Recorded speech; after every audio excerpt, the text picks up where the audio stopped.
just a quick one before this video starts. Thank you so much for tuning into the channel. It really means a lot to me. Please make sure you like, subscribe, comment, just anything to get the algorithm going for me, please. I just wanted to say I'm planning on doing a lot more on this channel in the future. Battle reports, Blood Bowl, more conversion videos. So if you guys want to see that, have any ideas, please let me know down in the comments. Just hope you guys enjoy this video. It was a love project, so it means a lot to me, and it means a lot to me that you guys have tuned in for this video. And without further ado, I'll let you get on with the video. Thank you, future me. Right, hello guys. Today we're doing a Daemon Prince Loyalist Daemon Prince conversion. And to start with, I just followed the instructions of building the main bulk, main body, and the base of the Daemon Prince. Now when it comes to the armor panels on the gauntlets and the knee pads, the shoulder pads, etc., chest plate, everything like that, all I did was I trimmed off as much of the chaosy trim and details as I could, and then from there, just to make it look more on the loyalist side than chaosy side, carried on following the instructions and building it step by step. As you can see,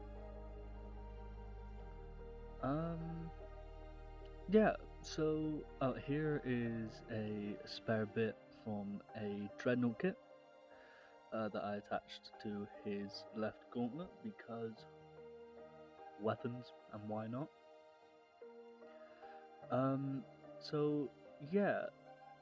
The reason I'm doing this is because of my custom Space Marine chapter, and what it involves. So in my custom Space Marine chapter, there was this character called Gaius Severus. Now, Gaius Severus ends up becoming this loyalist Daemon Prince. Now, the story that I kind of chopped together, was written by my chapter's librarian, and they kind of keep track of the history of my custom Space Marine chapter, who are called, for now, I have named them the Emperor's Ghosts. Still thinking of a better name though. And here, instead of a Chaos shoulder pad, I decided to go with a Tyranid bit and bulked it out with some green stuff.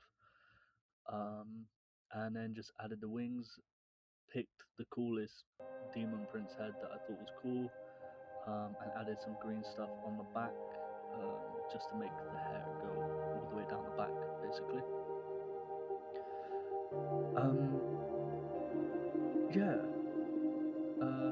So what this kind of build involved was just trimming a lot of stuff. Here you can see I've trimmed off as much of the chaos details on the axe as I could without breaking it, or making it too thin or too useless.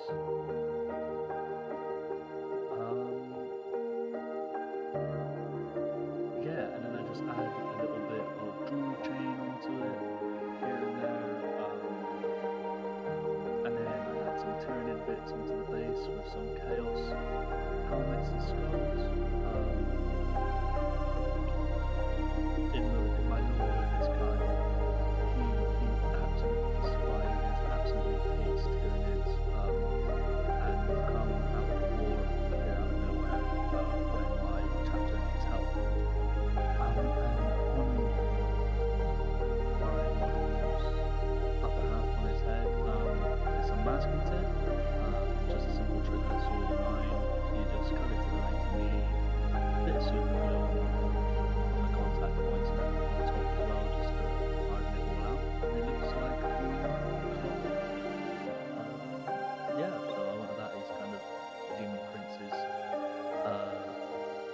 disfigured and he doesn't like his appearance, so he tried hiding it and covering it up, so to speak. And also, as you saw on the base there before, it was fine.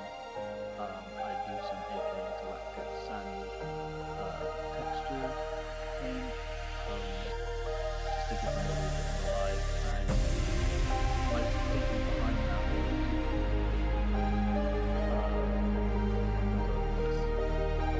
was space kind of sand, I suppose. Yeah, so now Doors using painting my Daemon Prince, and all the paints I use, show you before I use them, and you can see where I'm using them on the model.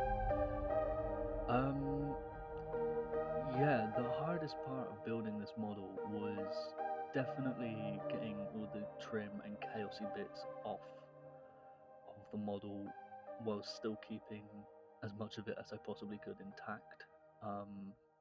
So it looks as loyal as I possibly could make it without 3D prints or buying 3D prints online. And yeah, I tied it in with my chapter through the armor color of purple and gold and cloth, which is green for my custom Space Marine army.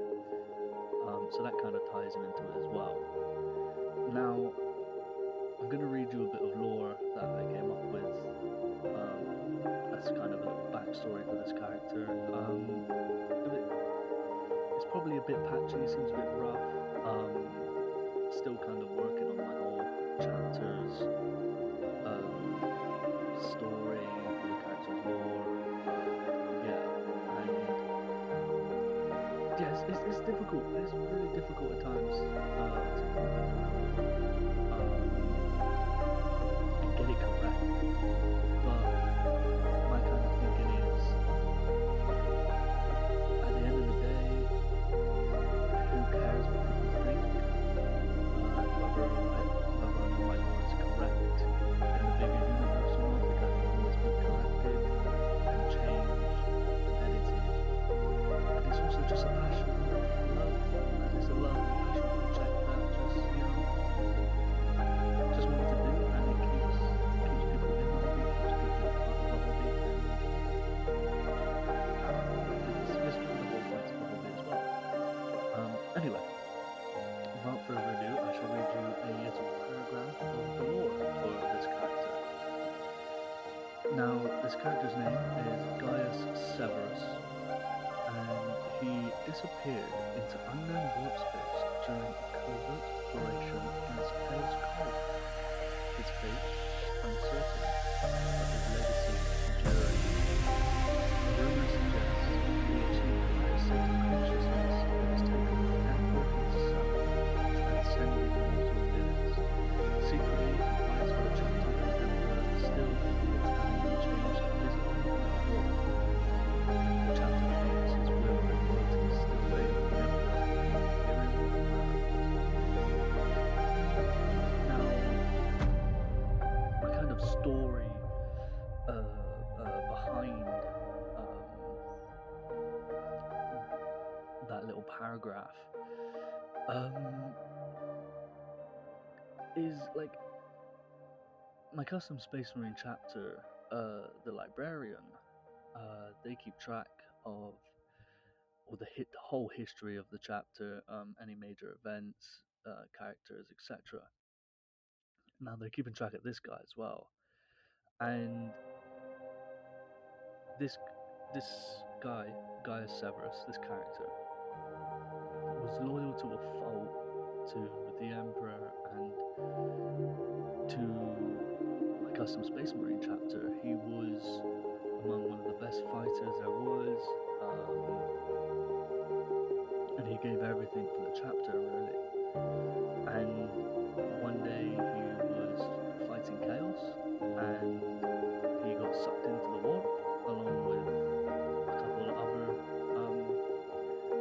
Space Marines, probably a squadron, something like that, is what I'm going with. And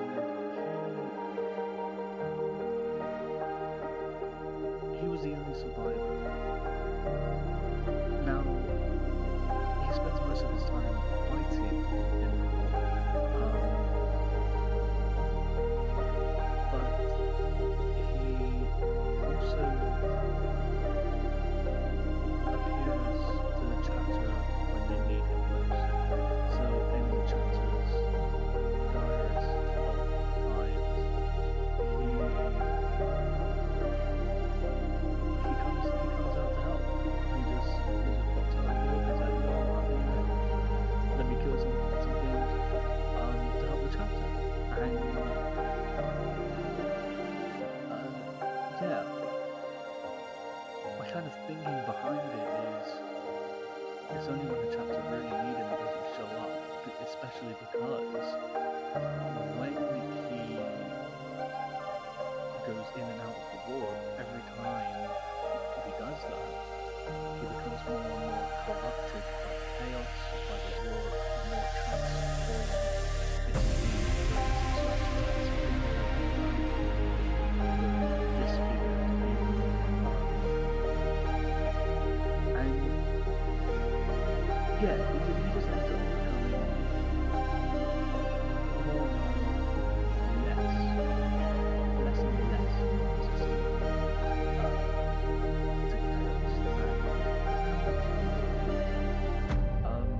so he only appears rarely now. But in the early days when my chapter was struggling to survive, he was there a lot, hence his current form being a Demon Prince. Who knows, maybe, just maybe, he might end up turning into a demon chaos warp spawn thing. Whatever I mean by that, I don't know. Yeah, he still remains loyal to the chapter, to the Emperor. And yeah, like his story still continues. It grows with my chapter, any happenings in my chapter, whatever happens, like it all grows. And another bit of lore is if he does come down to help, the Space Marines that were near him, they have now been told to open fire on him, and if they don't, they have to face the chapter master's wrath, basically. And they've been told to just fire on him, open fire on him, because the Imperium of Man believes that he is fully corrupted by chaos, and him helping is just a ruse or mask, if you will, and that he only serves chaos now. But my chapter seem to know that he is still loyal, and he tries to be loyal to the chapter still. And all the feats that he performed before he was sucked into the war are part of the main history of my chapter, and still inspires my chapter to this day.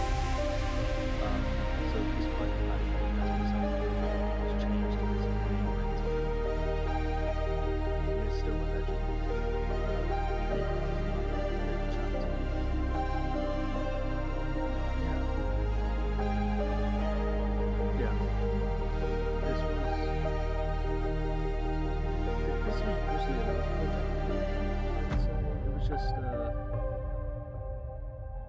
It was just a love project. It just started off as, oh, I'm just going to build a simple loyalist Daemon Prince. I liked the intrigue of that challenge, if you will. And as I was building it and then painting it, I thought I want this guy to be part of my Space Marine chapter. Even if I never play him on a tabletop, I want him to be a character, a story, a model that I could display. So that's kind of the reason behind this whole project, this whole video, and um, yeah, it was really enjoyable. It was a challenge, but an enjoyable challenge because it keeps you honest. It made me come up with one or two new techniques, or find people who have already done these techniques and study it online and apply it to my own modeling.